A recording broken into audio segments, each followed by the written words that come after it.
Hello, this is the Geeky Gamer podcast, and we're coming at you from exactly everywhere in the world. All the places. From our satellite station. Satellites. Hovering above the earth. Whatever hurricane that may or may not be happening. Oh, Jesus. We're watching it right now. In every time zone. I think it's over. I think that if you lived through this hurricane, you're probably okay. If you didn't, you're not. Jesus. Yeah. So what we're talking about today, is actually don't really know. We're talking with Mildra, and Mildra's going to tell us everything. Everything that's possible to know. Mildra, yeah. I hear you're a game creator and a streamer and a knower of many things. Oh, no, we have to go back. You've skipped over a lot of things. Bill, I skipped over the intro. This is the Geeky Gamer podcast hosted by Ken and Bill. Just for your information, if you wanted to know what you're watching, all lowercase letters, Mr. Uninterrupted, the score, that's this noise. That is a Mr. Interrupt song. So Couchfire Media brings us art media production. As of this moment, there are no Patreon subscribers, but please fucking subscribe to our Patreon because we need money. Apparently, for us to make shorts, it's gonna cost like $180 a year to do some bullshit, which I disagree with, but shorts, you want to get subscribers, you want to get shorts, that's great. Something Bunkum Productions also helps. Trois Productions. I hear some stuff about Nocturne. It's a short film. It's important. You should fucking watch it because that is important, as well as whatever. Geeky Gamer podcast. This week, Mildra is our returning guest. We have a returning guest. That's important. Returning guests means that we did it right the first time and they still like us. Thank you, Mildra, for returning. Appreciate it. Up to you. You finish. Who's our sponsor tonight? Bourbon. That's who our sponsor is, Ken. Mildra, where we left off.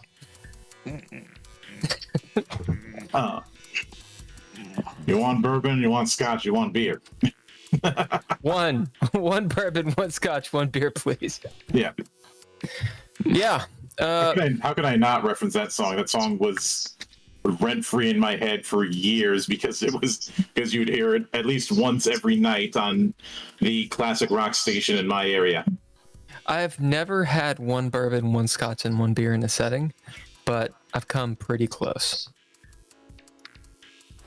Usually it's just bourbon and then more bourbon. Yeah, I feel like I'm in bourbon mode. Bourbon. Like I don't know if you can tell. But yeah. Yeah.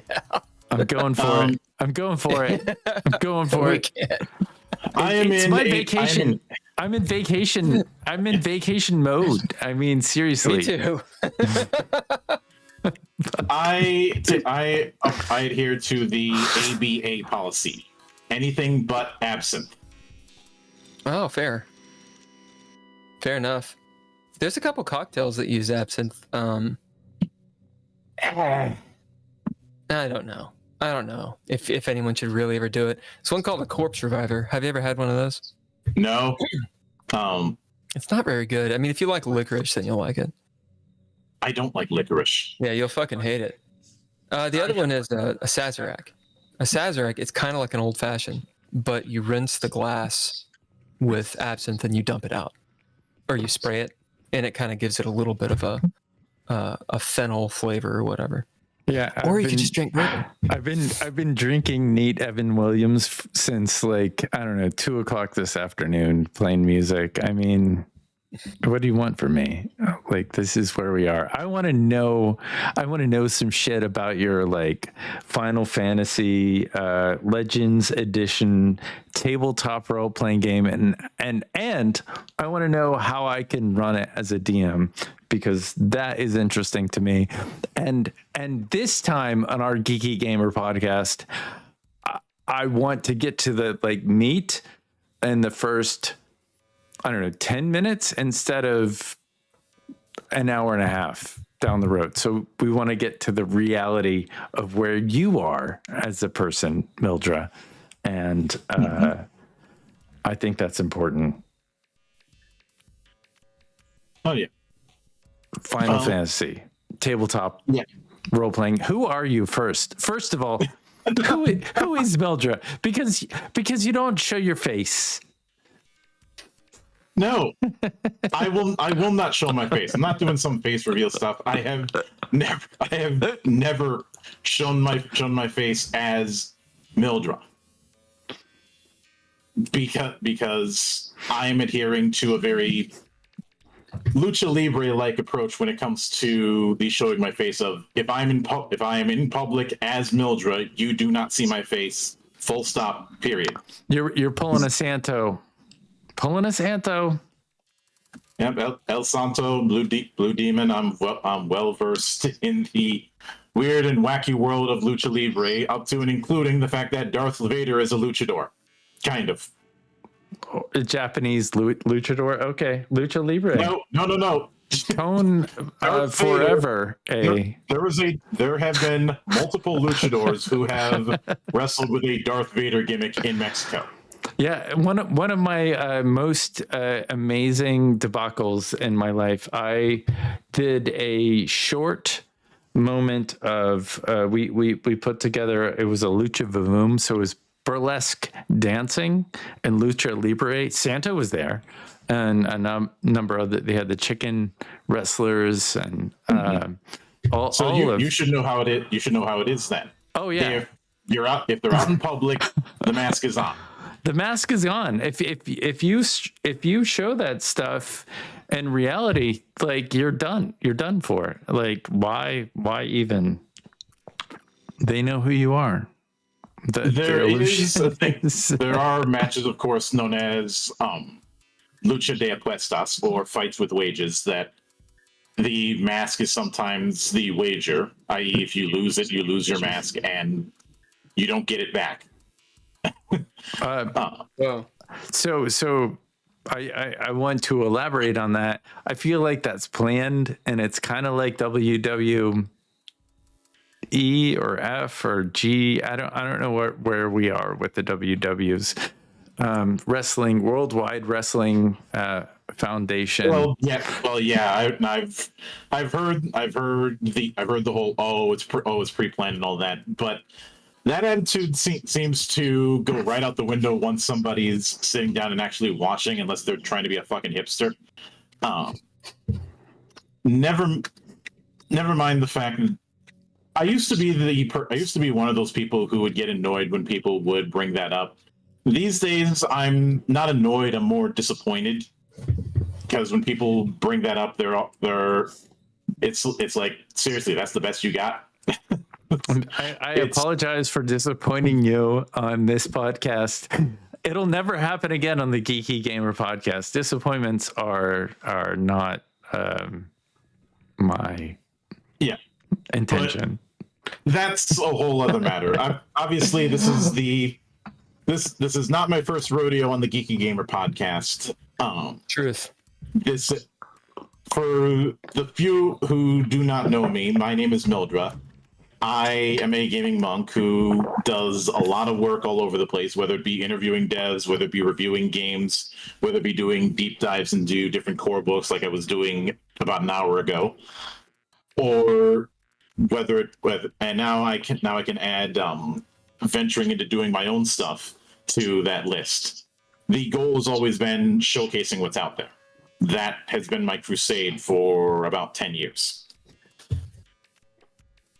And I've continued that crusade. And I intend to keep going on that, no matter how many people I end up pissing off. I mean, it's how fine. you and I know each other. Yeah. Piss me off. No, from the Dreadlore Kickstarter. You've Yeah.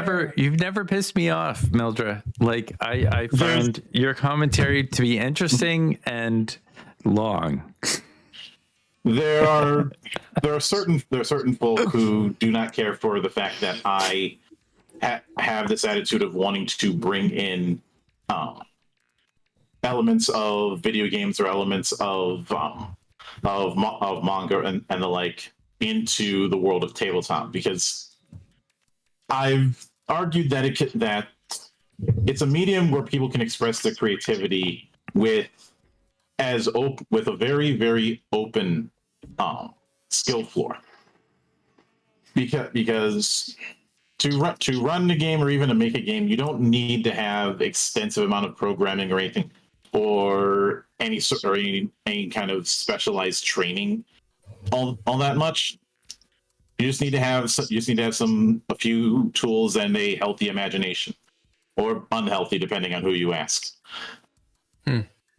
And a lot of folk, because of the fact that I want to bring in elements of things that aren't in that 70s style fantasy melting pot, they end up getting pissed off at me, especially when I tell them the truth. But a lot of people who self-identify as old school do not like me because and it's not like I'm going in looking for a fight, but I have expressed concerns that some people who have a self-proclaimed old school attitude. What would be old school attitude? Because I mean, I would identify myself as an OSR style gamer. That's the other thing. Dreadlore is OSR, or it's geared towards playing OSR too. You don't have to, but it's geared towards that. That's the thing that's always tricky about this, is the fact that I can have a bunch of OSR guys in a room, ask them what OSR means, and get a bunch of different answers. And to me, that's a problem.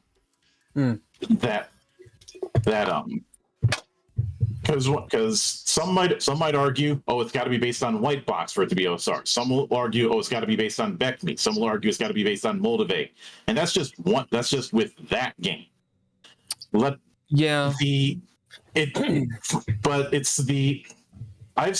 I've been very critical. The reason I've been very critical of the quote unquote OSR movement is, at times I feel like I'm watching a snake swallow its own tail, because of this culture towards conformity, towards sameness. Like a lot of people trying to replicate the same setup without using that as a starting point. And the analogy I often use is, over the last 5 or so years, we've had a resurgence in old school style first-person shooters in the video game space. Boomer shooters, as they've been called. Because you want to make it harder, because it shouldn't be easy. You got to fail sometimes, right? And the thing is, with a lot of them, even though they're drawing upon old school shooters like Doom or Quake or Wolfenstein or whatnot, that's just the starting point. By the time that they come out, you can't say that it plays exactly like what it's drawing its inspiration from. It has its own identity. And I've come across a lot of OSR games that are just like BX with an extra coat of paint, and that puts me to sleep, because I've been there, I've done that, and I've gotten the T-shirts. The thing is, like I see what you're saying. I mean, there was a really big fight over this, internet fight, back in the aughts, with the Forge and Ron Edwards and all the people that messed around with him. Yeah, I'm familiar with that. And I think you and I have actually talked a little bit about it. I would be more in the Ron Edwards camp when it comes to, I mean, I'm not talking like the Lord and Savior or something, but when it comes to breaking down and categorizing like TTRPGs and kind of like what they're trying to do, But the big fight, I think, has to do with a lot of contrarians. Like, people just really love to fucking argue and they do. and play devil's advocate instead of like actually having a real conversation. And I think it's one of the reasons why the Forge eventually ended, and Ron Edwards was like, all right, we've run through this argument enough. Like, you all aren't going to be convinced. And you went off and did what he does. I think it's playtesting games. Yeah. When I say OSR, I'm not talking about white box, which I kind of understand. From what I understand, I would love for you to explain it a little more.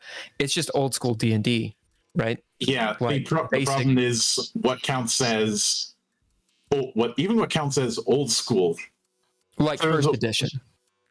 Yeah, but even with that, you've got a bunch of different branching points. You have the different edits. You have the original white box. You have you have BECME. You have BX. But like I think that's such a fucking Reddit style 4chan-y argument that people are playing if they're actually going that direction. Like, that's not what OSR is. It's really missing the forest for the trees. Like, if somebody's like, no, this isn't white box, you know what I'm saying? It's like, that's like going to a punk show and people arguing about, I don't know, I can't believe you have zippers. It's funny. It's funny thing yourself. It's like, what the fuck? It's funny that you bring up punk, because one punk album that I often bring up whenever it comes to this whole tradition for its own sake issue that crops up in some circles is The Shape of Punk to Come by Refused. It's a really good album that came out in 2000. But because they were going a bit experimental and not just using the same set of instruments or the same set of musical styles, some punk magazines refused to review it, even though nowadays everybody treats it like a masterpiece. That wasn't the case at the time. Sure. And it did lead to a chain of events that led to Refused breaking up, and then they got back together a few years later, because the itch is always going to come up. Yeah. But that's a whole other kettle of fish. So how would you define OSR? Old school Renaissance, old school revival, for people that don't know what we're talking about. So how would you define it? I would the simplest definition is the idea of doing old school style play that leans heavily into improvisation, leans heavily into GM call and so on, using the organizational and presentation tools of modern technologies. That is it at its most simple. My problem ultimately came from when it became an identity instead of just an idea. And I think for a lot of people, it's an identity. And with it being an identity, they become too attached to that identity. I see. One of the mantras that I have in my temple is fans, not fandom. I am a fan of various works, but I do not consider myself part of any fandom. So you're not a Trekkie, you're a Trekker. I read you. Yeah. I read you. Although whenever it comes to the Kirk Picard debate, I'm that one guy who has to say, no, Cisco's the answer. Cisco is the bomb. Yeah, but Cisco's not Picard. Good. It's good. Feels. I mean, listen. Lost. Cisco's pretty cool. Although Cisco, most of the series, he's not a captain. No, he's a commander. But when it comes to leader characters throughout Trek, he has consistently been one of my favorites, if not the one that I've connected with the most. I think Cisco's. Go on. Sorry. A lot of it is in part due to him being extremely passionate and extremely flawed. There you go. Character. That's exactly what I was going to say. Is he flawed? Maybe. No, I mean, hold on. Yeah. He's not a good guy. I'm not a bad guy. I'm gonna He's argue not a with good guy.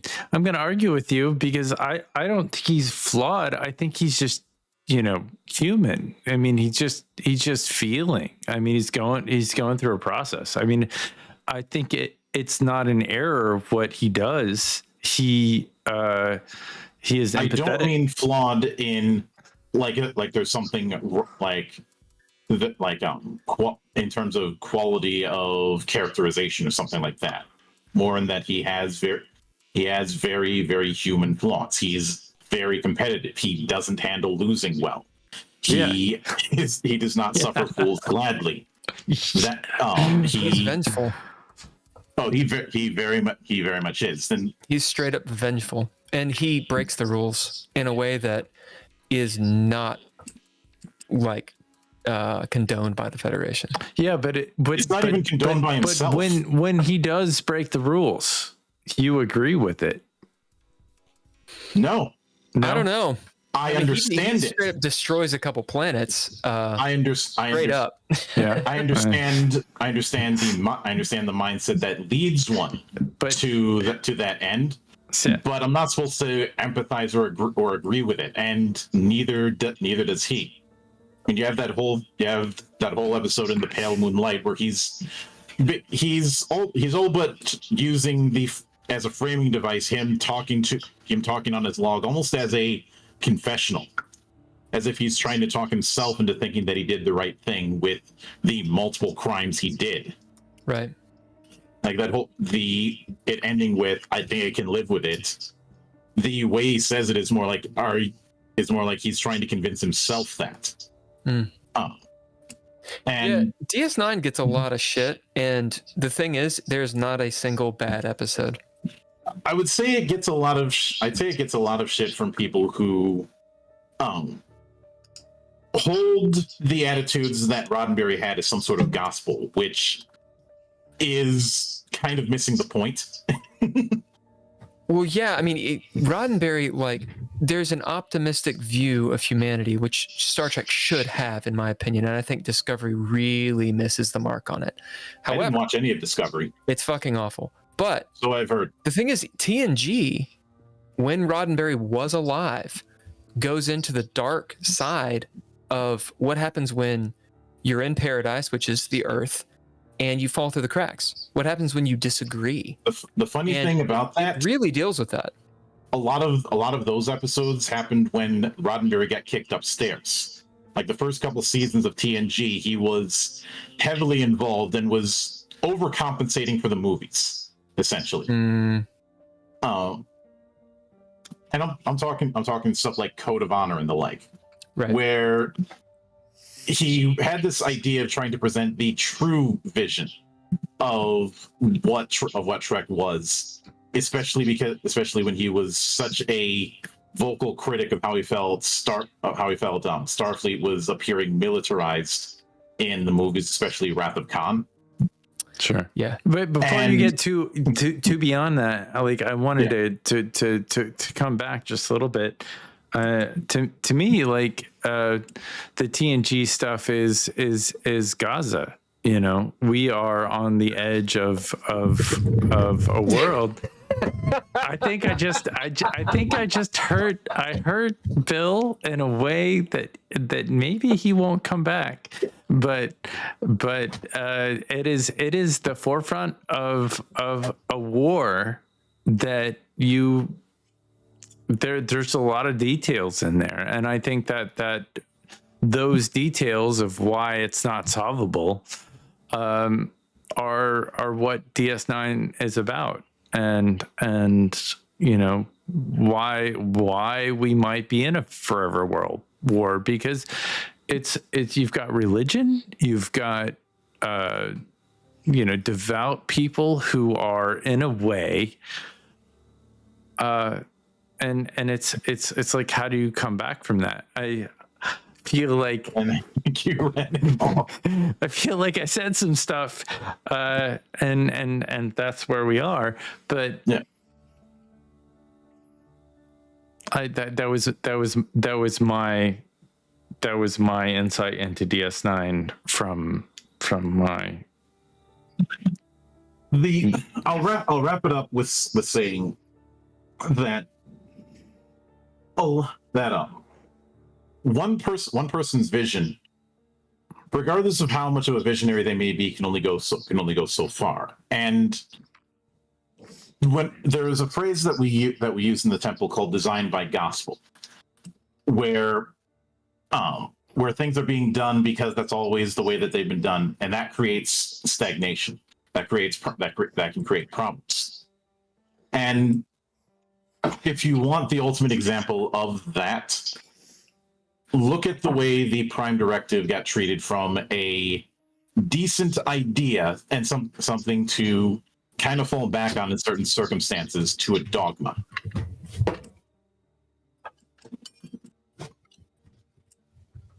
I don't disagree with you. I think that's an interesting concept, and it just highlighted the problems that you have to go through. They didn't solve anything. They went to war. I mean, the biggest war ever was in DS9. That was the biggest war, and they didn't resolve it by negotiating. They resolved it with weapons. But before getting back on the rails, yeah, no, I'm off the rails. I'm with you on off the rails. Sorry, let's come back. Yeah. So the approach that I take when it comes to how I look at TTRPGs is akin to a tailor. There's a wide variety of games out there, and not every game is games are for everybody, but not every game is going to be for every body or every table. And what I try and do whenever I've done reviews or the like is assess what kind of person, what kind of group would I recommend something to, and how easy is that recommendation. So instead of doing a numerical scoring system, which I haven't done in the better part of a decade, I do a tier system. And the more asterisks I have to put on that recommendation, the lower on that tier system a given game is going to be. The tier system from highest to lowest goes strongly recommended. So I can recommend this very easily with little, if any, caveats. Recommended. It was pretty good, but there's like one or two things that keep it from hitting the top. Below that is playable. It's good, but you might have to do some house ruling to make it fit with a given table. Caution, where you're gonna have to do some extensive house ruling to make it work. And avoid, where I cannot in good conscience recommend it unless you really, really want to mess around with house ruling the hell out of it to the point where you're a backseat designer. Well, the obvious question is, what is dreadlore? I would have to give that some thought. Well, you haven't played it yet. Yeah, I would need some time being a bit hands-on with it in order to assess that. I will also. You want to play some time? if my schedule will allow me, I'm certainly open to it. Yep. The key thing is I should also note that proper navigation is something I am very, very big on. Like having an index, having bookmarks, having a table of contents that's accurate, that sort of thing.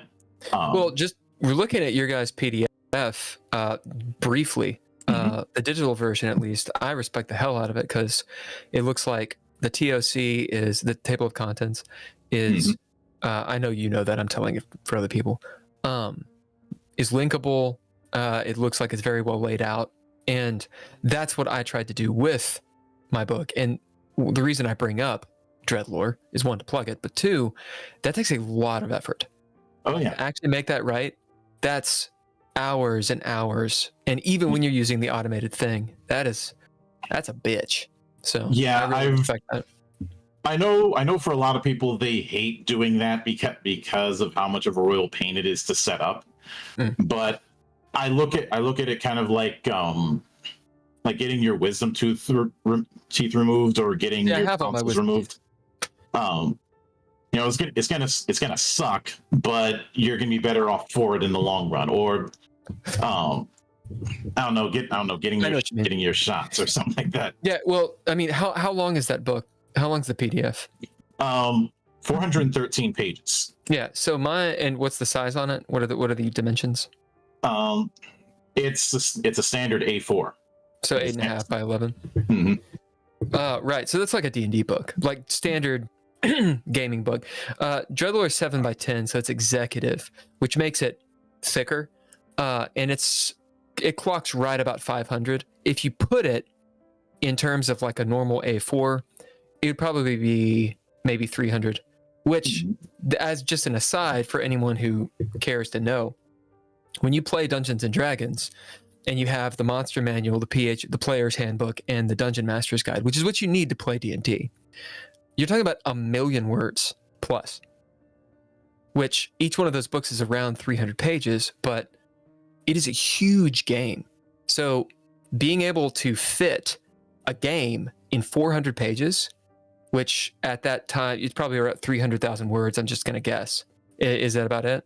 Yeah. Now, I do want to put a caveat. The PDF that you have is a vertical slice demo that does not contain everything. Okay.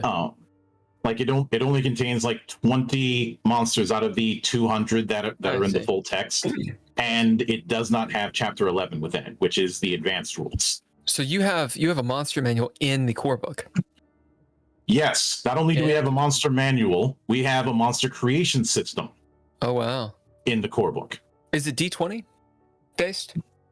It is, because I suppose I'll get into the origin story. Yeah, please. Because so a little over 3 years ago, I did an episode of Geek 3 years ago, where I had tooled around with the idea of taking the jobs in Final Fantasy and adapting them to the track system in Legend System. A Legend System, if you're not aware, was originally started as an entry in the Test of Spite Arena contest in Giant on the Playground, that evolved into its own thing. Basically, the folks at Giant on the Playground saying, okay, how would you do, if you were going to redo 3rd edition, how would you do it? And Legend System was one of the entries. It spiraled out from there, and it kind of became its own thing. And there's a long history of games that have a house ruled themselves into existence. Let me pause you really, really quick to just unpack some of what you said, because we're talking pretty deep TTRPG lore right now. Okay, so first of all, I'm gonna let you do it because Mildra knows a lot more than I do about games. All right, so to start point, Ken, you've been gaming for like a year or two. What did you understand of what Mildred just said? And then that will allow him to answer some questions. It seems like this game is based off Legend, which is based off 3rd edition D&D, which is a D20 system, arguably where New School comes around. Arguably. Go.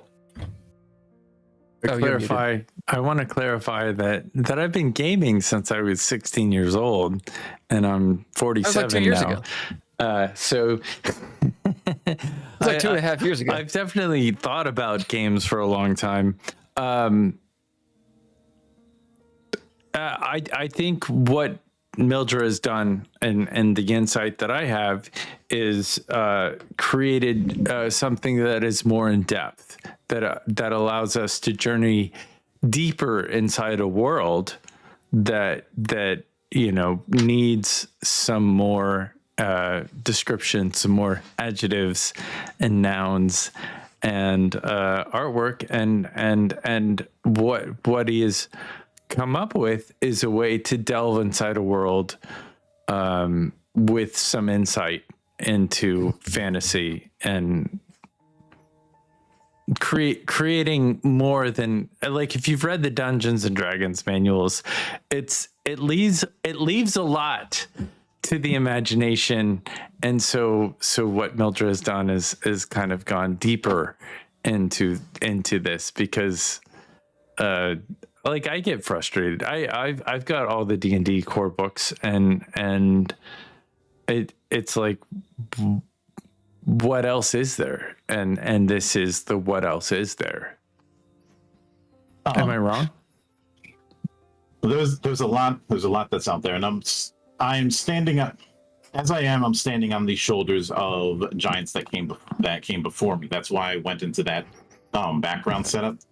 But after I did that episode of the Geek Watch podcast all those years ago, the idea ended up sticking in my head. And then I started expanding it. I started talking with Xanatrix, who you guys are familiar with. Absolutely. And him and I started working out the text of things. Then I ended up getting in contact with the memory slot, aka Matt, and who I was already having some back and forth with, because a friend of his was working on his own Final Fantasy themed tabletop that unfortunately didn't go anywhere. And then he joined. I was already working with him when it came to designing a character sheet. And then when the project that he was working on didn't go anywhere, he was like, well, I got all these assets and nothing to do with them. So you mind if I join in with you guys and send it and have you guys use them? And then through that, I had shared some of the stuff that I was working with another person who's been on my show, Nami Nomi, who between this is also working on a mecha themed game called All Systems Go. And through these chain of events, that led to the vertical slice that you have in front of you. And in addition to that, I had contacted June Chris, who's an artist that I've worked with, who has done several designs for me, to design the race and class art that's within the book. I'd also worked with another friend of mine to do a couple spreads of different weapons for that part of it. But once I realized that I was going to be making this into a full-on game, Zan and I, who's the editor-in-chief and also the co-writer, had sat down and we had gone, okay, if we're doing this, we need to nail down our pillars. We need to nail down the things that are the Rome in that phrase, all roads lead to Rome. And we ended up coming up with a few pillars, and in fact, right in the first chapter, we outline what our goals are, what our philosophy and what the difference is between video game and RPGs and tabletop RPGs, the history of different Final Fantasy TTRPGs that we are drawing inspiration from, and key to this is the three pillars that we design, that everything down to the smallest detail is designed around. Anytime we added something in, we were always asking, does this fit within our pillars? Every time. And those three pillars, which is on page 7, are mythos over setting, customization is king, and the 4-phase structure. Now, mythos over setting was a watchword that we had used because we were not just, first off, we're not trying to write fantasy. We're trying to write Final Fantasy. That franchise has been around for a long time. There's been a bunch of different games. When I would announce to friends that we were working on this, they would be like, okay, what game in the series are you designing it around? I wanted something that could be just as viable regardless of what generation you draw from. Because a lot of the predecessors clearly draw from like the Super Nintendo era. Don't get me wrong, there's nothing wrong with that. But I know that there's whole generations who have more of an attachment to the PS1 or PS2 eras. So this would be like Final Fantasy 7 or with regard respectively, Final Fantasy 3 versus 7, right?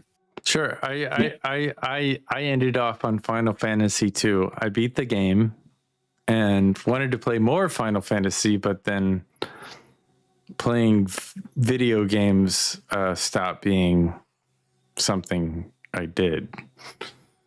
So the point is that I wanted this to be a Final Fantasy TTRPG, not a Final Fantasy TTRPG that just covers the ones I happen to like, because it isn't just about me. Yeah, it seems like you go really into depth about the world, and this is a Final Fantasy structure that allows you to go into the AD&D setting or a lot of other different settings and maybe be able to incorporate the world of Final Fantasy into whatever TTRPG that you're interested in. I've been frustrated with certain games that claim that they can be used for all kinds of fantasy, but very much skew towards a particular subgenre. It's a case of you got to pick a fucking lane. You're either setting agnostic or you're not. Yeah. You cannot play halfsies. I don't know. Can you explain that a little bit? So I'll use D&D because this is what's often brought up. I have heard when I started, I've continued to hear this in one form or another, even to this day, that you can use D&D to run virtually any kind of fantasy. That is the wording that gets used towards me. And then you look at the way classes are designed, the way races are designed, the way equipment is designed. Hell, even the mere existence of exotic weapons in certain editions contradicts that. It very much is skewing towards a fantasy melting pot built around Western Europe. A lot of that is just due to what Gygax and Arneson happen to be fans of, and I'm fine with that. Now hold on a second. Oriental Adventures was. Did you say Oriental Adventures? I like Oriental Adventures, but it's a third edition book. No. It was an AD&D. Was it AD&D? Yeah, it's also a third ed. That's how I know it. And the third ed, I don't. And it's kind of an infamous book, actually.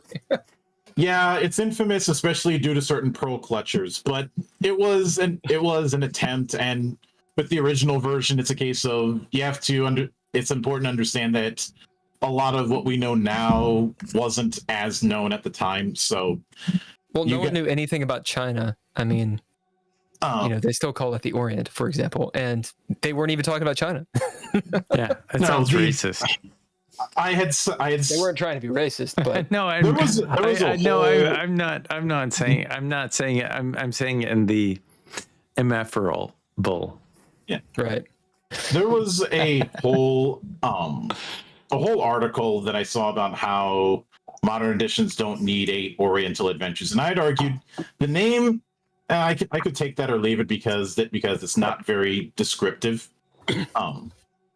But the concept of Karatur, which was the setting that was in that book, right?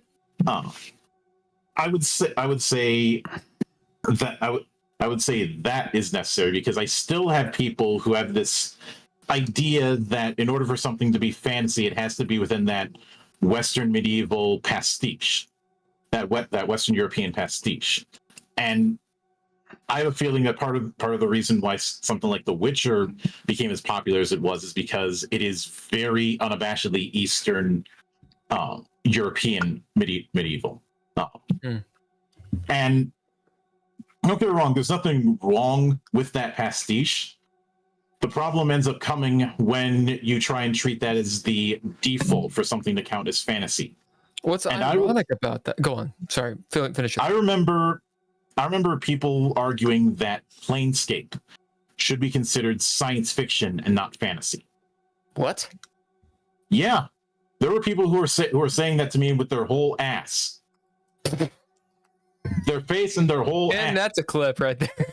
that's a YouTube short. Saying that with their whole ass that that should be considered that. 10 Eastern time.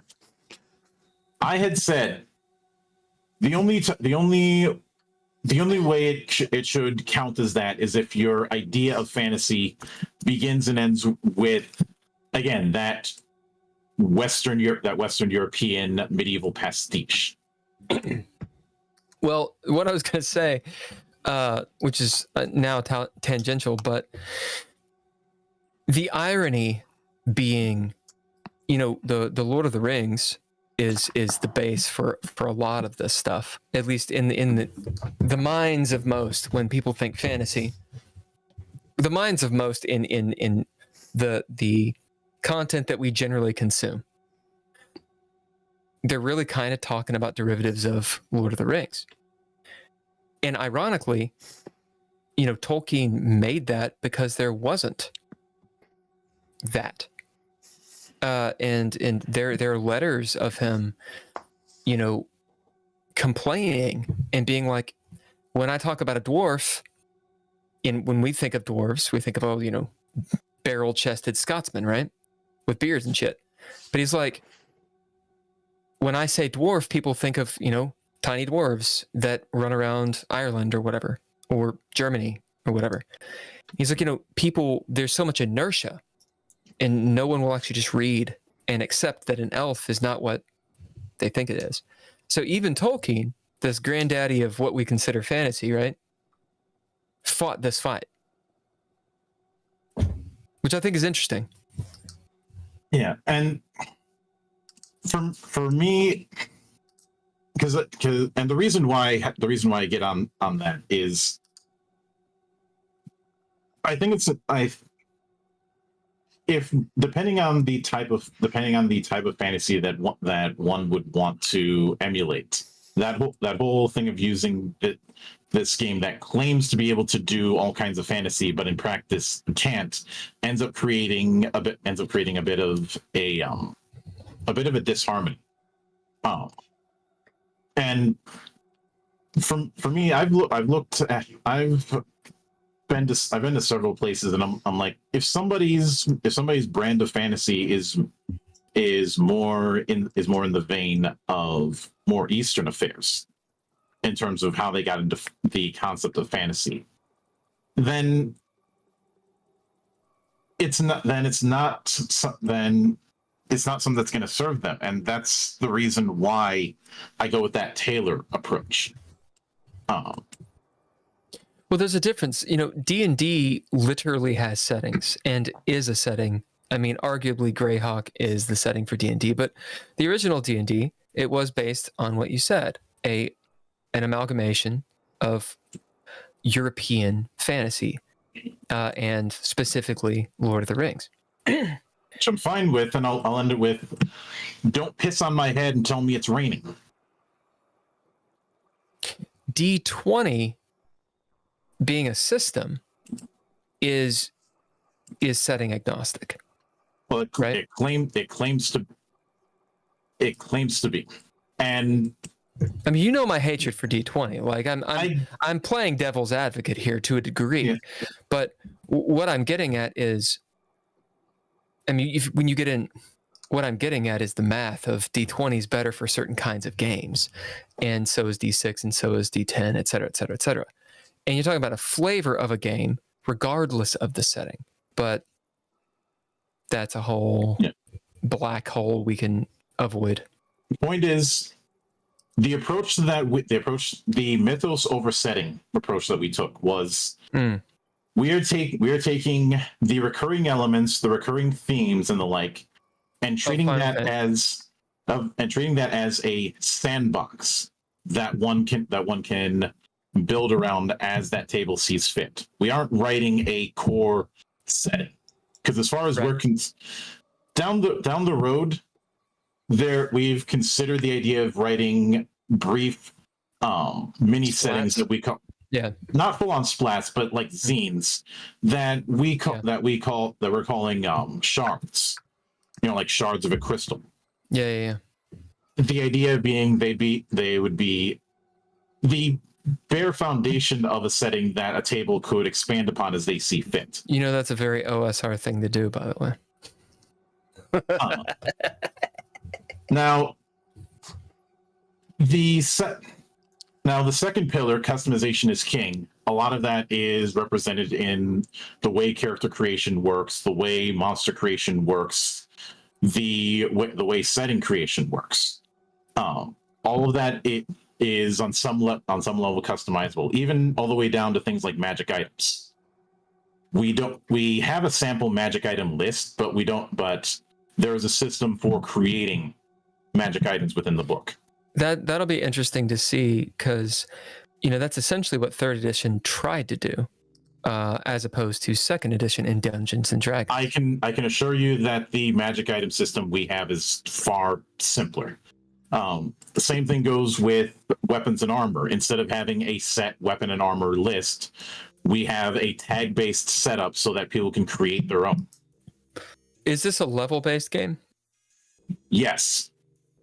Usually D20 is, but it's just okay.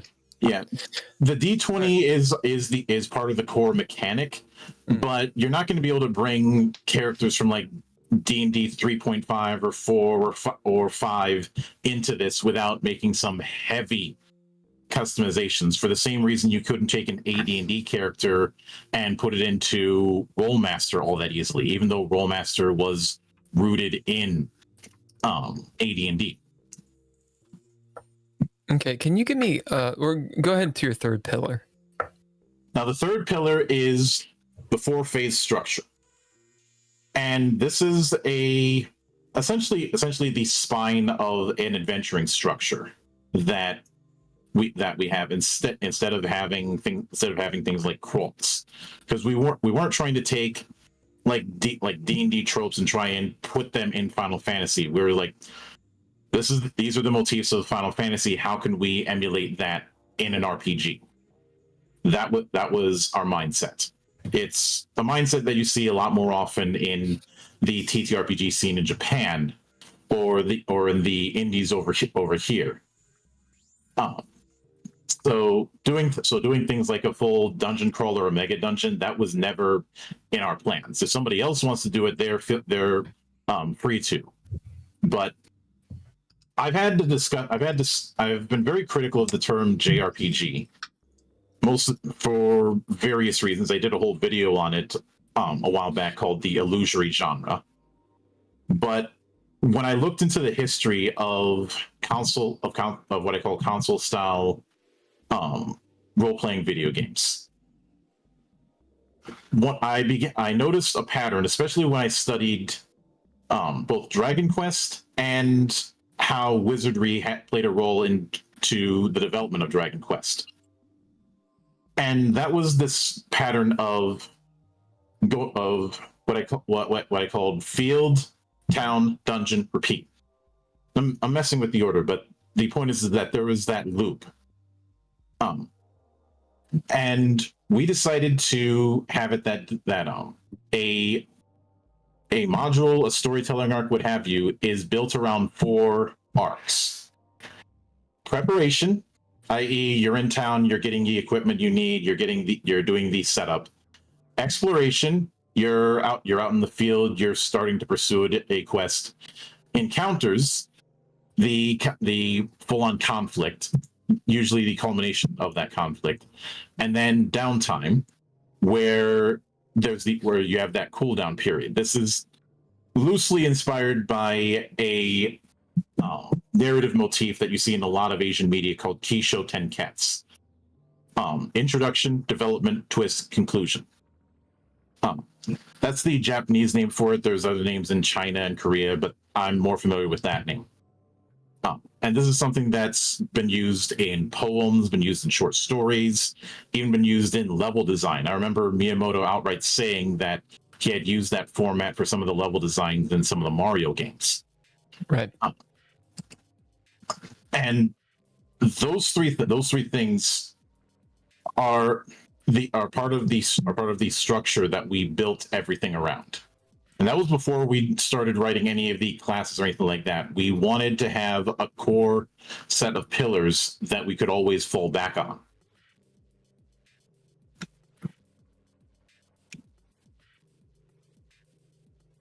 Right. Yeah, that sounds good. And I mean, like, in capital good. Most of my conversations with my buddies who are game creators, that usually are into OSR, to be completely honest, because I think that OSR sort of attracts people that actually don't just play, but they also run and then they create games. Essentially, the idea is have a plan when you're making a game and stick to it. So that game doesn't have to be the omni game. It needs to do what it's supposed to do. So it sounds like if you guys, just by dint of you having these pillars and really trying to stick to it, then you're going to have a throughput throughout the entire thing. And that's going to give the game a feel. So you're doing D20, which means, if I will guess, it's a combat-oriented game. And from what I understand with Final Fantasy, it's generally combat-oriented. You know, you're going to the thing and you have to run through the bosses and whatnot. We have that set up, but we do not have experience. We went milestone based because I wanted the rate of progression to be something that is controlled by the table instead, in more than anything else. When you say by the table, do you mean the GM? Yes. Right. So that's OSR. So the other thing, just gonna keep on. is when it comes to I know I said it's using D20, but the thing is, as I said before, you couldn't take like a AD&D style fighter and put it within our system. Not do it straight. I'm not really interested in doing that sort of cross compatibility. It is a case of we're trying to do this particular thing, and that is the end of it. If somebody wants to run like a war game within my system, I'm not interested in doing war game like design with this. If you want to make that yourself, have at it. Don't expect me to do it, because that was never the goal with the game. That was never the interest. How does it deviate from? I mean, the idea of D20 for people that don't know is what? It is roll a 20-sided die, add the modifiers, compare it to difficulty. That part has not changed. That part has not changed. Everything around it is what is going to be different. You mean the classes? I mean the classes. I mean the races. I mean magic. I mean feats. Yeah. Feats are an interesting idea. Magic is something I would be, just as a game creator, I'm very interested in knowing how you guys did. I'm assuming it's spells, but as in D&D like spells, or effects or whatever. It is spells. And that's a very Final Fantasy thing, you know. I mean, like, and it happens. When it comes to feats, the idea was they are little tricks that you can customize your character with. They are not. We don't have a whole lot of feat chains. We don't have the idea of feat taxes. We even have all of the feats categorized into different categories. So you don't have like in 3rd edition that you don't have that problem of, oh, is this a fighter bonus feat or not? No, if furthermore, if in some splat in the future we added new feats, each of those feats would specifically list what category it's in. Right. We do have, when it comes to magic, we do have slots per se, but they are more like equipment slots rather than the whole preparing your spell and then using a slot to cast. That's not what we're doing, because that's only been in that kind of charge-based spell casting has only been in Final Fantasy like twice. The majority of them are going to be using an MP system. Right, as in magic points. Mm-hmm. So you have so many points, and I mean, 3rd edition tried to mess with that. At least 3.5 did. I don't know. Yeah, but it wasn't built around it from the get-go. So it's very crunchy too in 3rd edition, and no one I played with actually did it right. And so, I'm aware of these. I'm very aware of the casting problem. I've talked with people who play tested for 3rd, and the fact that if you gave anything to the martial characters, some of the casters would because they're like, you guys are stepping on our toes. And like, motherfucker, you're stepping on everybody's toes. Yeah. Even with that, there are certain exceptions to the whole spell slot thing. The big one is blue magic, because blue mages, since they had their appearance in 5, have fallen into the idea of weird, varied types of magic that you have to get hit with in order to learn. I actually don't know what blue mages are. Blue mages are the wizards that went to the west and Tolkien, to the east or east. Yeah, yeah. They stopped the other people from getting further into the other big bad. And I was disappointed just to break us out of this moment. Sorry. Just for a second, I was disappointed in the Rings of Power that was Gandalf and not a blue wizard, but go ahead. Should have been a blue wizard. Yeah, should have been. I have not seen Rings of Power. I do not acknowledge Rings of Power. Yeah, don't look at it. I mean, I like it, but I if like they changed watching the names, I'd have been okay with it. I'd have been like, oh, it's a show. But just either don't call it Lord of the Rings, I'd be fine, or just make it not Galadriel, because it's not Galadriel. I'm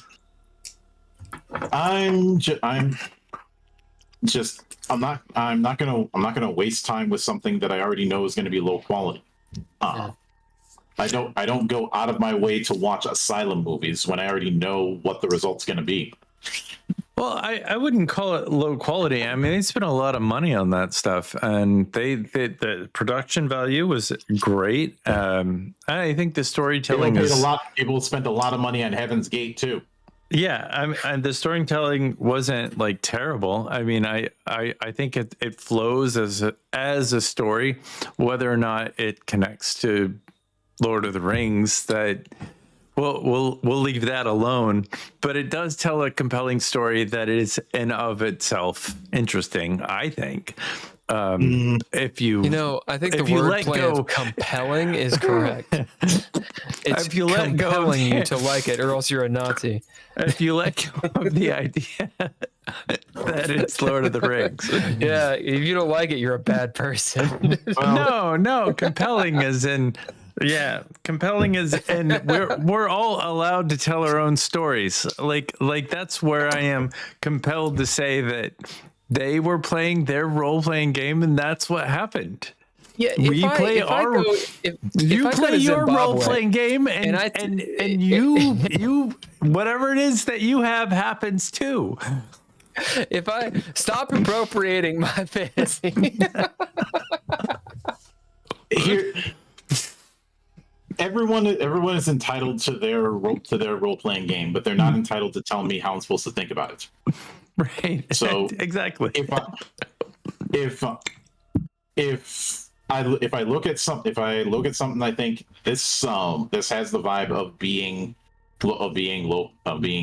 low quality. Then I'm not going to be interested in delving further. No, it doesn't matter how much money is spent or how hard someone worked on it. I mean, Fair. I had a bit. I'll get on a brief tangent. I had a bit of a thing where people were in a group I was in were discussing the worst movie that they had ever seen. And people were bringing up some of the easy contenders, and then I bring in Inchon, a movie so bad that the universe has tried its absolute hardest to forget that it ever existed, and never got any sort of home release. The only way to watch it is on YouTube. What is the name of that film again? Because I have to see it now. Inchon. Or when a full-on cult tried to make a war film. How do you spell that? Inchon. I don't think I've heard of it. 1981. Does that seem right? Oh, that's a whole thing. I got nothing. Yeah, it was made by the infamous Unification Church, which is a whole other can of worms. It's saying it's a documentary. It's the war in Korea, story of the effect of war on a group of people where I didn't read fast enough. It's Axis and Allies suddenly. I'm sorry. So, Mildra, we do need to get to your game a little bit because we got about 30 minutes. Yeah. You might want to have it stop playing the audio. Uh-oh. How does it go? Is the audio happening? Oh, it is. Yeah. Thank you. Thank you for So getting into things. When we designed this, we ended up looking at pretty much every Final Fantasy that's been around since 1987 and looking at what notes we can take from each. Because again, I wanted that if I'm going to have this be something that could apply to the whole franchise, then I have to do my proper research. Like if I was, and part of the reason I go into that kind of detail is, one of my favorite Star Trek stories is that of Harv Bennett. He was the producer for Wrath of Khan. And when he stepped onto the role, which he got mostly because he knew how to maintain a budget, and TMP went massively over budget, he had not seen any Star Trek before that. So in preparation, he went through the entire original series and took notes. Oh, wow. And I'm like, that's the minimum of what I need to do if I'm going to be doing this right. Yeah, sure. You got to know it. I got to know it. And it wasn't just looking at the games, but looking at things like cut content, looking at interviews, looking at Q&As, looking at behind-the-scenes documentaries. We did a lot of research. And because especially when you're looking at game development, there's a lot of stuff that gets left on the cutting room floor. A lot of stuff that's tooled around with, but ultimately abandoned. You have that same kind of thing in film, but because there's more moving parts in a video game in some cases than a film, you're gonna have a whole lot of stuff that gets cut, especially when you're dealing with a multi-hour RPG. Sure. And to that end, the approach that we had was throw a bunch of stuff on the wall that we might keep, and then gradually narrow it down. And this included some jobs that we had considered, but ultimately shot down. The big one was the Puppet Master. That was one of the jobs that we had. It made its debut in Final Fantasy XI. But by the time we actually got to writing out how that would work, we realized everything that we could do with it was done by a different job, so we cut. Yeah. And to that end, I should note a couple of things. When it comes to character creation, the most important, aside from your ability modifiers, we don't have ability scores, just straight modifiers. Your race. I don't understand that. What? We don't have ability scores. You're not rolling your ability scores. You have a set of modifiers you're assigning. You mean you have +1s and minuses versus? Yeah. a 12 and a 15 and whatever. Yeah. Well, I think you have the 12s and the 15s, and for anyone who's watching, it's in typical games, you would have like strength, dexterity, whatever, and then you would roll for those numbers, and then they would translate into modifiers. So how do you guys get those numbers for your abilities or your attributes? You have three packages, 3 sets that have a set of 6 modifiers that you would apply to the 6 abilities. And what are the abilities? Vigor, agility, vitality, mind, spirit, and persona. So renamed attributes. Yeah. Okay. You Is pick one magic of- spirit? It can be. It ultimately depends on class. I'll get to that in a minute. Okay. There are 3 packages that you pick from that have a set of modifiers: generalist, specialist, and versatile. And that cool. determines the 6 modifiers that you would I assign. dig that. Yeah. Generalist is +1s all the way down. Right. You're Mario. Specialist is 1 ability gets +3, 2 of them get +2, and 3 of them get -1. That's interesting. And versatile is 3 of them get +2, 2 of them get 0, 1 of them gets -1. That's an interesting way. I'm sure I'm sure that it's just my ignorance speaking, but I haven't seen that before. I think there was one project that didn't fully finish that introduced the idea, and I just That's cool. did my own spin on I dig that. Now, Ethereal Dragon is in the chat, by the way. yeah, I do. I see him. Yeah. He says, "Con." Now, after that, of course, is going to be your choice of race, and there's 3 things that you're going to get from your choice of race. You're going to get a +1 to one of 2 ability modifiers. So if you're picking, say, dwarf, you choose either vitality or persona and get a +1 in that. You also get a origin skill. Instead of skill points, we have 3 degrees of skill training: untrained, trained, and origin. And it basically determines how quickly it develops based on your level. So for the dwarf, they get orienteering as an origin skill. You're only get the primary way that you're going to get origin level training is through your race.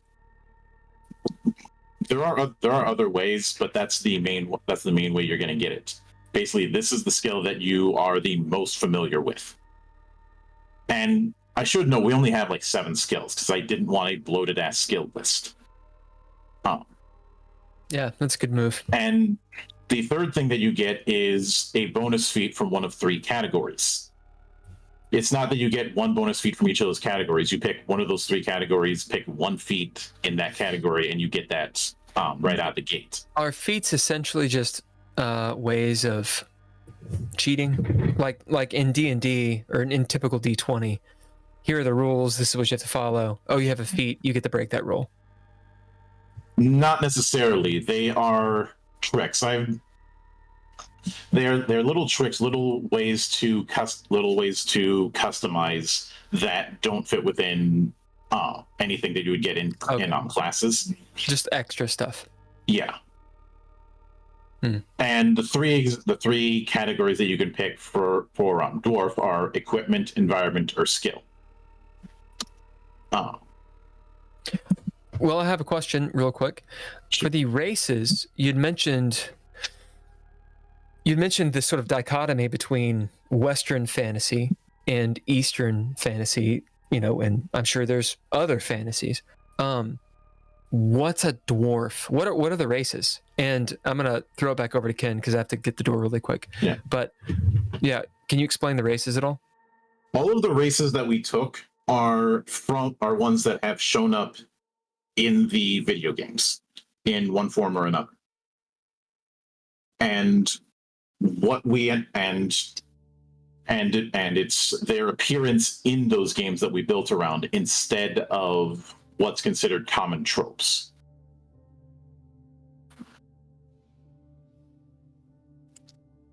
So someone can't go into the dwarf that we have and necessarily expect the same kind of dwarf that you would see in a Tolkien-esque affair. And in fact, when I commissioned the art for the dwarf, I specifically said I didn't want anything that would look like that or look like a D&D dwarf. The reference material that I had sent my artist was trench uniforms, like World War I trench uniforms. So it looks like you have androids. You've got, because that's a Final Fantasy thing. Banga. Yes. I'm gonna say this wrong. Burmisian. Yep. And then they're dwarves. Elysian. Hume. Mithra. Mughal. There's like so many. I know I'm murdering. I feel like I'm murdering your entire sex of races in your things. Rogadin. Yep. How do you say that? Rogadin. You got it right. Oh, Ronso. Yep. Taratu. I mean, they're really. It's interesting. Taratu. Varg. Viera. A lot of different races that you've added to the story that I'm sure people who are fans of Final Fantasy enjoy being able to play in the realm of role playing, which is gotta be helpful. I very much enjoyed Final Fantasy as a world. In playing it, why did you decide to go deep into Final Fantasy's lore and world building? Well, obviously, there's the fact that I've been a fan of the franchise since I was little. And there was also the fact that I had played through several other people's attempts at doing Final Fantasy in TTRPG form, going all the way back to the Returners project in the mid-90s. And a lot of this was me wanting to take what had come before and do my own spin on the concept with a far more specific goal in mind, which is why I brought up the whole pillars thing earlier. But also, I wanted to explore what I felt was the soul of FF that I felt a lot of people were misinterpreting. The soul of FF is not high medieval fantasy. The soul of it is iteration and experimentation. And as a case in point, the creator of the franchise had said that he did not feel that it needed to be limited to just video game RPGs, that Final Fantasy could be novels if one so chose. If his successors who would be working on the game so chose to do so. And because of that, we built everything with that goal of we are not creating a specific world. We are creating a sandbox for any table that picks this up to use that as the basis to create their world. And incidentally, that made writing things kind of tricky because we needed to write descriptions that were evocative, but weren't specifically tied to any specific world. And that is not an easy feat. But it was something that we felt we had to do. It's an interesting concept. I mean, One of the things that I've noticed as a person who enjoys being a character in role playing games, developing the character style and having a background is so important to like being able to act out who you are. And I think that mythos, bringing that history and bringing the background and the world setting is and the mythos and all of that you bring in is really important to world building and to immersive playing, because you know, as far as I can tell, in your long history of like you go deep and the content that you're creating and you're earnestly, you believe in building that reality, and so I think that that gives us like a reality to be in, even though it's pretend and fantasy and stuff like that. But that it's sometimes that reinforcement allows us to feel like we're in a place, and that's where the joy comes from. I don't know if I'm oversimplifying this, but no, I get it. I don't know that much about Final Fantasy or certainly, like, I know that you go very deep into a lot of your podcasts. You go very deep into the specifics of why things are and how they relate to everything that they relate to. It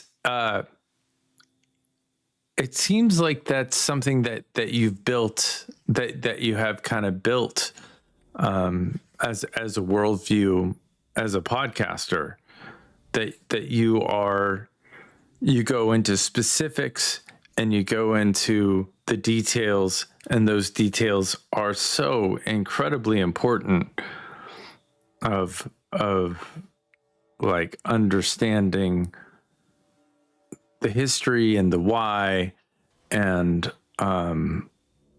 what drives you to create that kind of infrastructure and the world that you create. I mean, why is that important to you? I think it's because in order to learn, it's important to have an understanding of what works, what doesn't, and why. I grew up around a lot of folk who encouraged a very detail-based, a very scientific way of thinking. My grandfather taught high school physics, and a lot of time in a lot of methods of research, it's what someone feels is not as important as what they can demonstrate and what they can consistently demonstrate, and breaking down how that actually works. There was also the fact that I was very frustrated with the low bar when it came to reviews of different forms of media, where someone would use a certain buzzword and then act like that was all that they needed to say. Like they would call a game too linear, but they wouldn't explain, okay, what makes it too linear, so people can know, okay, what to avoid in the future. I've talked about my love for Vincent Flanders and his site Web Pages That Suck, where he's showing bad web design as a means to teach good web design. These kind of things laid the groundwork for the approach that I wanted to take as a commentator, as an entertainer and the like, because I know that someone is going to look at one of my reviews and that is going to play a factor in their purchasing power. And if that's going to be the case, then I would rather they be as informed as I'm able to have them be informed, so that they are not judging it based on misleading information. Or they end up passing up on something because I didn't give the proper context. Yeah, I think you've gone deeper than the actual game creators potentially. I mean, they probably had some stats, they had some math that they kind of filled out of like, oh, this character is going to interact in this way based off of some math. But you've gone in and added descriptions and gone into some very real depth of like the history, the lore, and made it a way to be immersive and to feel like you're doing it right. Mm-hmm. Where from the storytellers and the creators of Final Fantasy and the video games that I have exposure to, you just kind of walk through and interact the way that the story unfolds and stuff like that. Well, something you need to keep in mind is the RPG experience in a video game context, in a tabletop context, are two different mediums, and they are going to have different demands, and I have to be mindful of that. Much in the same way that a novel writer is not going to be as good as writing a movie script as a script writer. They are completely different disciplines.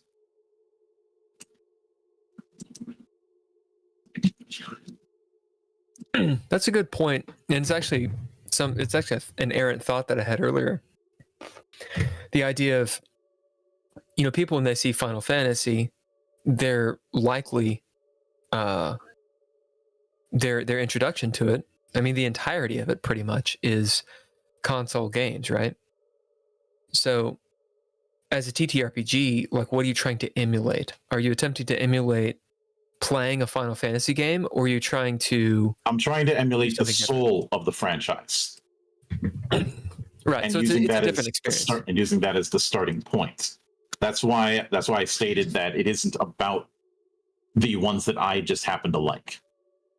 It's interesting because I'd say I don't know if it'd be a criticism or not, but one of the reasons that I kind of got out of video games when I was younger is because I didn't want to be spoon-fed all of the plot and all of the stories. To role play is just to take on the mantle of whatever it is. It doesn't necessarily mean you give someone a personality, right? So like very, very old school, like I don't want to say old school, first gaming TTRPGs, you're playing the barbarian. You don't really even need a name. You are playing literally just that, it's like you're playing the CEO, you're playing the marketing guy. It's like a job. That's a role-playing game. But we sort of slide into this idea of giving the character life.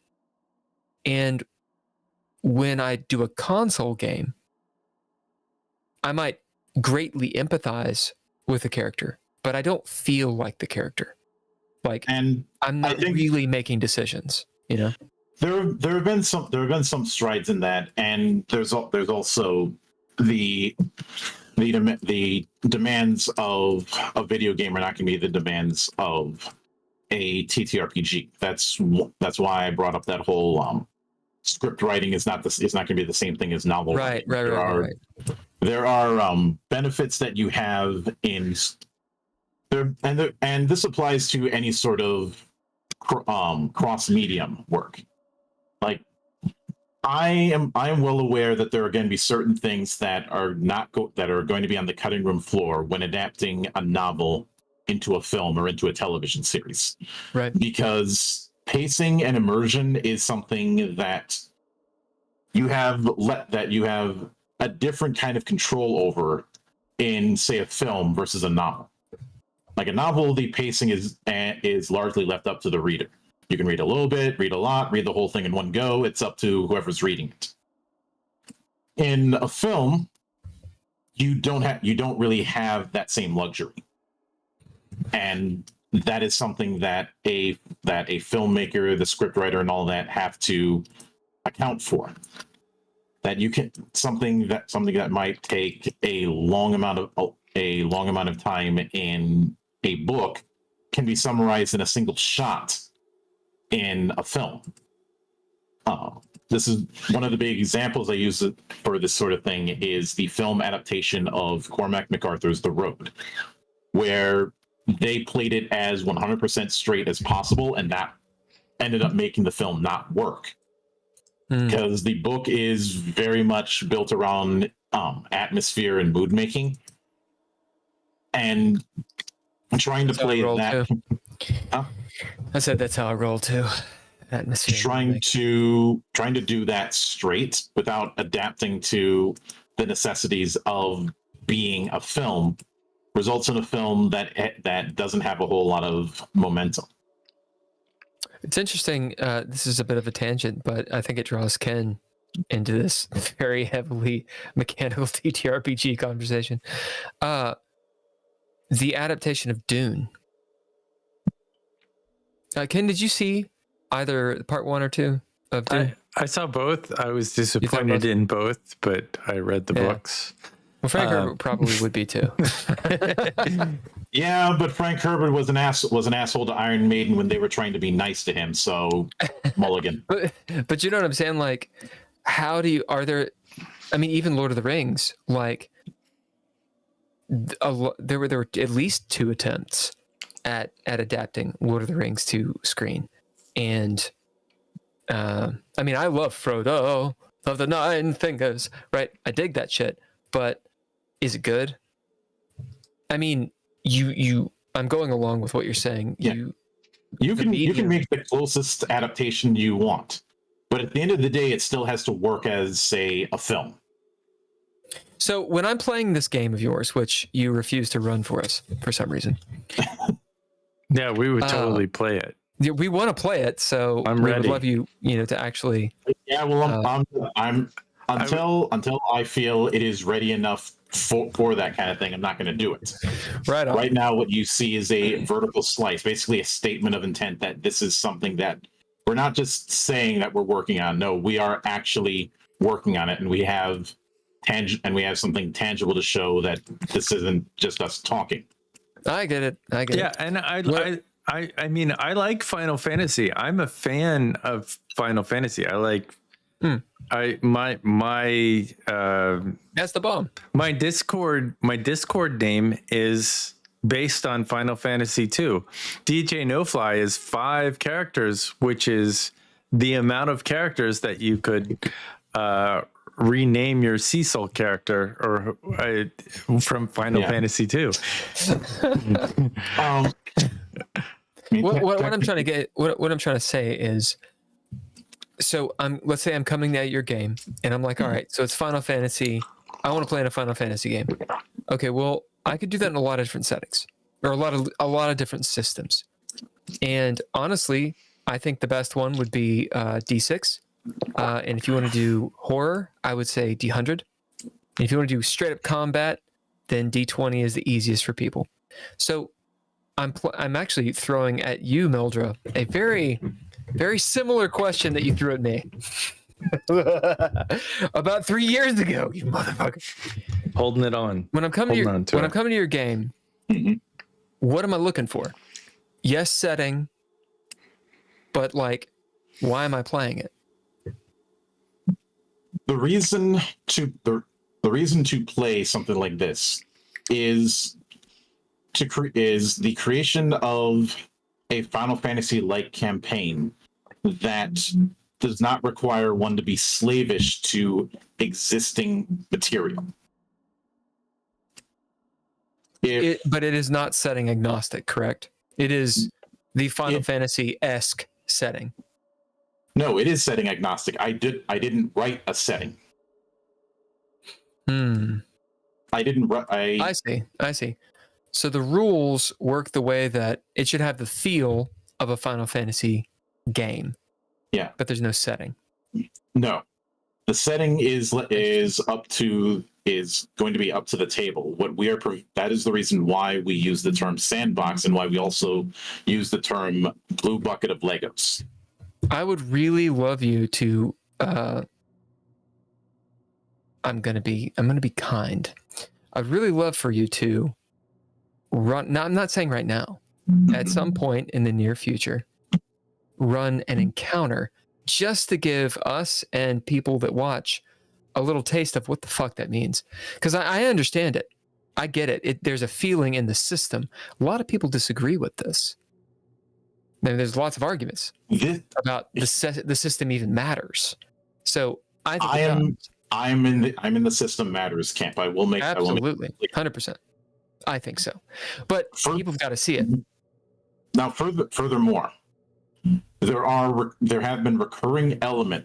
The reason why we went the agnostic route is because Final Fantasy has dipped into many different subgenres over the decades.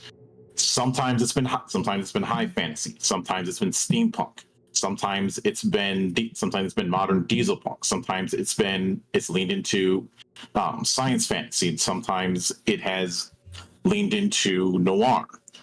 It has been these different subgenres of storytelling, and I would rather have the genre in question that a given table is using to be up to that table, and I'm just providing the bricks in that blue bucket of Legos for them to build something in a freestyle manner. Okay, maybe this will explain something that I'm getting at. Describe to me what is a Final Fantasy style campaign? I think it's the chocobo. Without going into setting. Without going into setting, there are certain recurring elements. The names of various spells, the names of the sometimes they're called eidolons or aeons or whatnot. The presence of crystals, the presence of various forms of good and evil, the presence of someone named Sid, the recurring races, the recurring jobs and whatnot. Those parts are crucial, and those parts are part of the bricks when it comes to the sandbox that we create. Yeah, it sounds like you have an IP that people that are into it are going to understand, those nuances. And through playing it, I think people can start to get the feeling of, look, why is that different than, a D&D game? Because typically, there's a system, there's a setting people can understand, like a horror setting, versus, this system is using these mechanics. But you're talking about something kind of meta. It's interesting you went with D20. I do understand that Final Fantasy is a turn-based, I went with a D20 because I did not want to waffle about what the proper core mechanic was going to be, because I wanted something straightforward and to the point, and the complexity is more in the customization, more in the stuff around that core mechanic rather than the core mechanic itself. Yeah, no, I get that. You get into levels and whatnot. We do have some stuff in the advanced rules that does not necessarily tie in with levels, but that's a whole. But I'm not going to get into that. Honestly, now, man, go on. I'd say one of the things that is really going to set things apart from, say, a D&D like character is the fact that we have classes and jobs. Now, the job system got its debut in the original Final Fantasy III, not the one that you guys played back on the SNES. At least in the States. Keep in mind, up until 7, there was a different numbering convention. So what was 2 here in the States was actually 4, and what was 3 in the States was actually 6. The job system started in 3 and has had different refinements over the years. We have classes, but your choice of class, which we only have 4 of them, warrior, expert, mage, and adept, are chassis.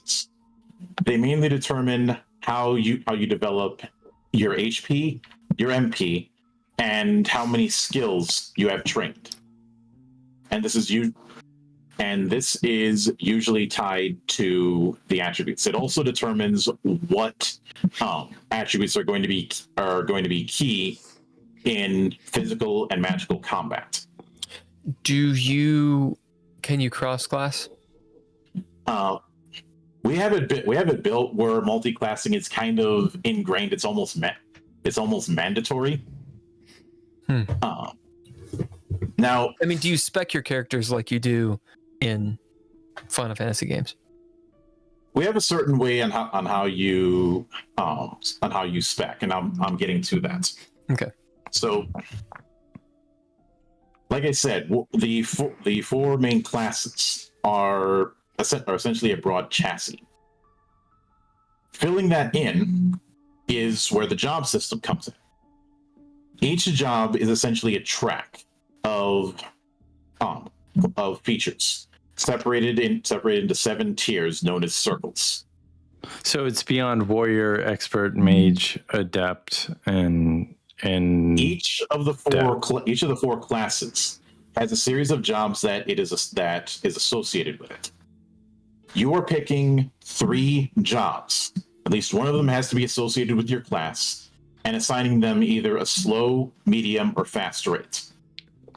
Give it bartender, barista. Sorry, go on. Your choice of these. Your choice of whether or not you put it at your choice of the 3 jobs, whether you put them at fast, medium, or slow, determines what level you get what circle of abilities. Like for your fast, you're getting these circle abilities at 1st, 3rd, 6th, 9th, 12th, 15th, and 18th. I did. For medium, you're getting your first circle at first, but the remaining ones are 4th, 7th, 10th, 13th, 16th, and 19th. And for slow, you're getting it at 2nd, 5th, 8th, 11th, 14th, 17th, and 20th. So there's a 3-level stagger, but at every level, you're getting something from your 3 jobs. This does feel like 3rd, in a way. Like I see that you'd mentioned legends before, and I see that kernel in there, which is interesting. Now, that's interesting. The thing is that when you're picking your 3 jobs, you can pick any of the jobs that are available, but at least one of them has to be associated with your class.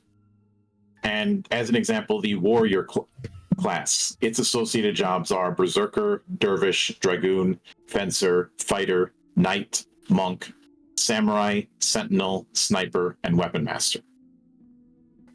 Oh damn! Each of them. In addition, there's a set of jobs that are referred to as independent jobs. These are not associated with any particular class, and have a little bit higher of a skill floor. So they are the equivalent of prestige classes. Right. You can pick them right out of the gate, but we generally advise people to not go with them at their first go, because they are a little bit more complex than some of the other ones. have you play tested this? We have been doing a fair amount. We have been doing a fair amount of play testing and refining. But What? Go on. to use a example of how these combinations can work. Since Cecil was brought up earlier, I'll use him. If someone were to do Cecil in our game, it would probably be an adept and use as the class, and use the jobs Paladin, Dark Knight, and Sentinel. So essentially, What level? Huh? What level? Any. So the reason I say is, for example, in 5th edition, nobody wants to play, or very few people want to play first level, right? So, or like in Numenera, for example, like nobody wants to play the first tier, or whatever it's called. I like Numenera is getting cool, hit by a but nobody likes door first level. and then dying and then starting Numenera again. is. I haven't played the 5e takes on Numenera. I'm only familiar with the Cipher system. Numenera doesn't have a level system in the same way. Well, you have 6 levels, and You have tiers. They're not levels. okay, they're levels. Not in the same way as what you're thinking. What's the difference? The difference is it's not a case of you level up and you get this one thing. Each tier is getting a package of an expanding toolkit. I mean, I do. There is obviously a difference. I will relinquish that. There's obviously a difference, but it's still a way of orchestrating D20 levels. Like, you have more control of how you spec between your tiers. When you get to a certain experience point, you gain an ability point, you gain an edge, you gain a whatever, and then you go to the next tier. Like, I mean, the Monty Cook is pretty obvious about this stuff. He takes 20 levels and squishes it down to whatever it needs to be. What my point is this: we can argue that till the cows come home. The idea of, when people play Numenera, rarely do they want to play a starting character because you're kind of shit. As in, the game isn't fun at 1. You want to play at least a tier 2 or a tier 3 character. 5th edition, you want to play at least 3rd level, maybe 5th or 6th, because you're actually starting to get some nuance from the classes and the levels and all that stuff. It sounds like your concern is that your starting kit is limited at first. No, I don't have a concern. I'm asking you, from your play testing, how does the game shape out, and how many levels are there, and all that good stuff? There are 20 levels, and we have no plans or intentions on expanding that level cap. So your Black Lotus is a Black Lotus always. I get it. There'll never be any more. Don't ever talk about the Black Lotus in front of me. Talk about the Black Lotus.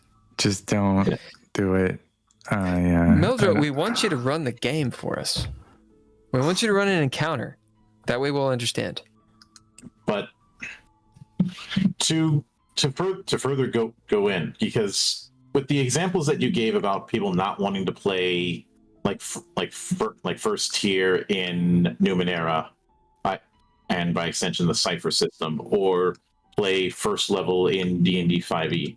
In both of those cases, you have instances where the kit is essentially the options that someone has is very, very small, and in worst case scenario ends up being a one-trick pony. In the one-trick pony thing was something that we specifically wanted to avoid, and because of the way we have things set up, that one-trick pony is virtually impossible to do. Because of the fact that at the very least you're getting the first circle ability from 2 of your 3 jobs. And I see.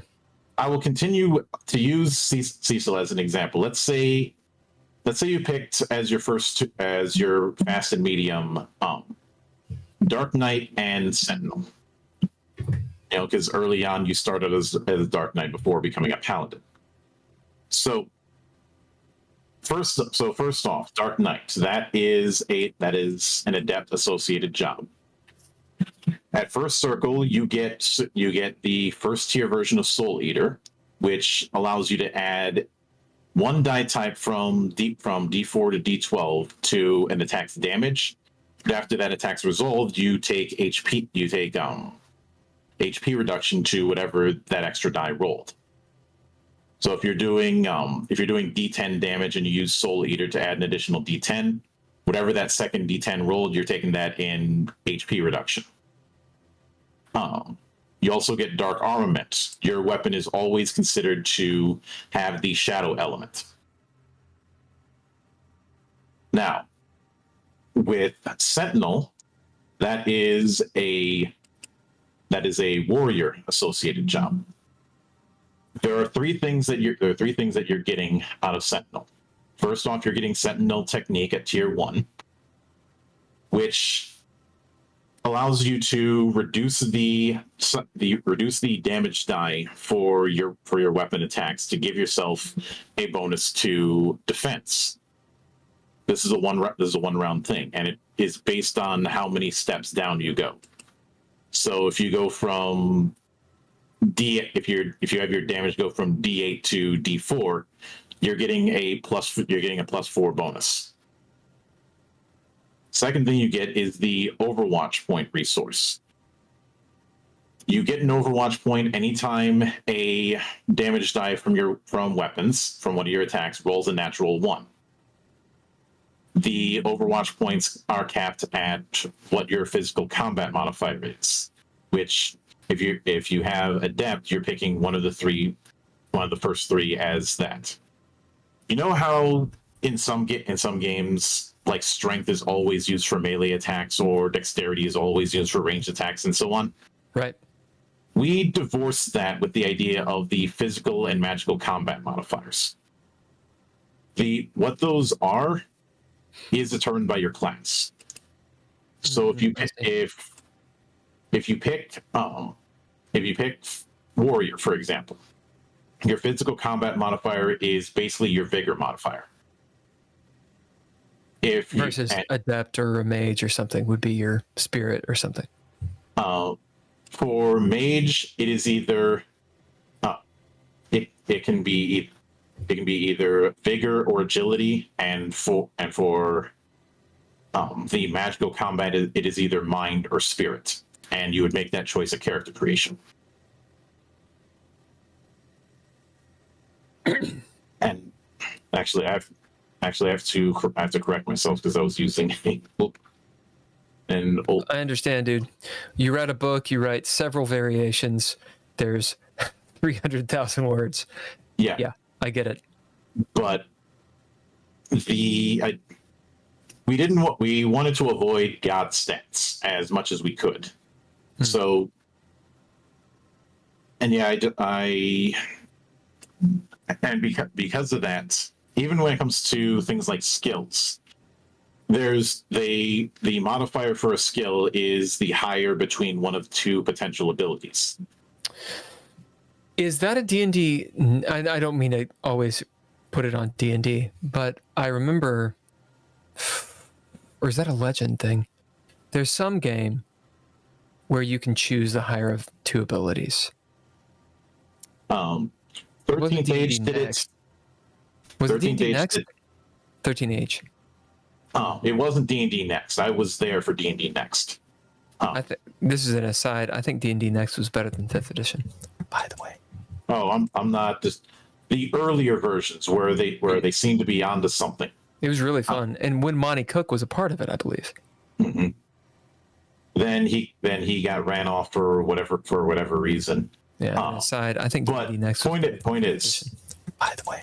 Oh, things like dexterity being used for a bunch of different things compared to strength or constitution. Right. That was something we wanted to avoid. Yeah. And because of that, it's difficult to really have a dump stat within the system, or have it that there's a certain stat that's used as the dump. And this is, we had at one point considered rolling for abilities, but we decided not to because we wanted people to make the choices on how they're going to build things rather than Right. Rather than full your randomized. character is kind of part of the whole Final Fantasy thing too. Again, customization is king. Yeah. We wanted people to make the choice of what they're putting stuff in, instead of it being left to chance. Now, to get back to Sentinel, the third thing that you get is a set of Overwatch techniques, which are special moves that the Sentinel has access to. You get a number of them based on your physical combat modifier. And a lot of them are built around support because the Sentinel is a very defensive-minded character. The whole thing with them is gimping their attacks to boost their defense until they can start getting aggressive. So because of the fact that you have those two sets of abilities, those two sets of features right out of the gate, you have different options to go with. So the idea of a one-trick pony just isn't really a thing here. Yeah, I see what you guys have done. I mean, it's interesting. It's definitely something like the system definitely requires a certain play style and mindset. And for people that like a little bit of crunch, maybe even a lot of crunch, I can see them really digging into it. I really get that third edition feel from it, which is fun.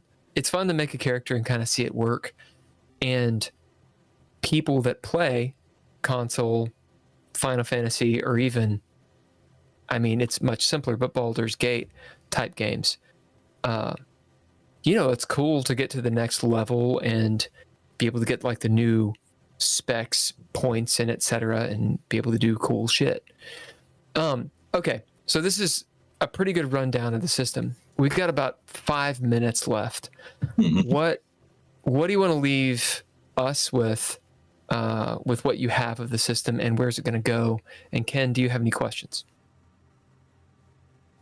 So, as far as how things are going, we're currently in the middle of refining and updating some things based on feedback.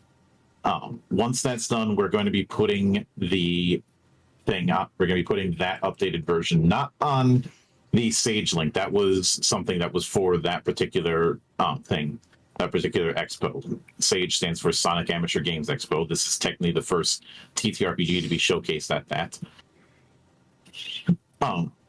Once that 1.0 is out, then we're going to start working on a 1.1, which is going to include the advanced rules. This is where we're going to be putting in things like materia, things like the sphere grid, as well as an item synthesis system that is not going to work exactly the way you might think looking at other games and how they do item creation. We have a much simpler approach, and a much more modular approach to the design. And in the future beyond that, I am working on a splat that I'm calling the Ultimania Guide as a nod to the Ultimania series of strategy guides for the video games. And that's going to include some stuff that I didn't feel would quite fit within the core book. Right. Ken, did you have any questions for Mildra? I think it's wild that you've gone into this depth. I mean, I feel like there's definitely a niche market, and Final Fantasy was one of the more popular games out there for a long time, and it's massive, the people who have played all of the games, and I'm not sure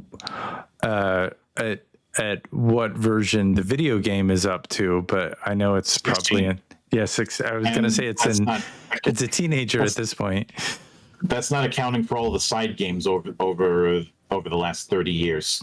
Yeah, so I mean, I think there's a world that they have created, and but the because you've created this kind of lore and history and ability to delve deeper in this way, I know that the cosplay alone for people who go to gaming conventions and stuff like that, just the live aspect of it, to get some kind of deeper lore and history for that set and setting has got to be a real resource. And I think it's I'm going to look deeper into it, but I think it's wild that you've created and gone to the depth that you've gone to in this game that you've produced. Ethereal Dragon says yokai looks fun. You channel a summoning with it. Yeah. Yokai was an interesting case. That was something that I ended up creating kind of on accident. And I agree with Ken too on this. Like, it's pretty wild. You guys have gone into such detail with Final Fantasy. I mean, it's a massive franchise. Yeah, but I go into the same amount. I go into no less depth with this than I do when I'm doing my interviews or any other the work that I do on the channel. And it's taken me a very long time to grasp the fact that the level of detail I go into is an exception and not the norm. Especially when it comes to the interviews I've done over the years. Because I have a lot of people who said that I ask very detailed questions. And I'm like, for the longest time, I was like, I figured that's just the baseline that one is expected to ask. Is those questions that are going in depth on the subject matter. Then you come back, Ken's gonna lay into you. Run the game for us, and we're gonna throw down. Yeah, awesome. I definitely would like to play. I wouldn't know where to start, so I definitely need your guidance. It'd be an interesting play test. I don't know the voice for the yokai. Like how do the yokai sound? I'm gonna presume that they don't sound like someone from New Orleans or Canada. They do if the table says Canada. They do. Like I'm not Canada or Minnesota. Those people.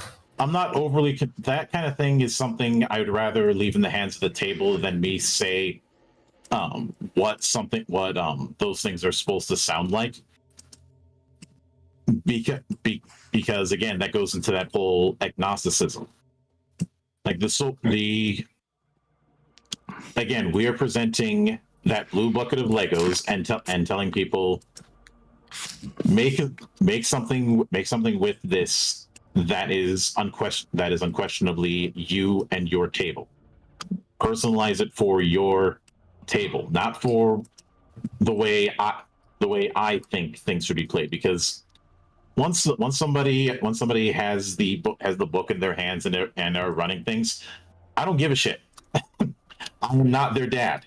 Yeah, it's their game at that point. They have created the world, and I think one of the wonderful things that you've done is you've given them a lot of resources to build that world with some accuracy and accountability, because I think that's where you're coming from, is you are giving an accountability, a reality to this imaginary world. There's certainly a lot of mathematics for the video game involved, but you're giving a culture to a world that you've kind of inferred from the world that they've built, and resource to participate in that world.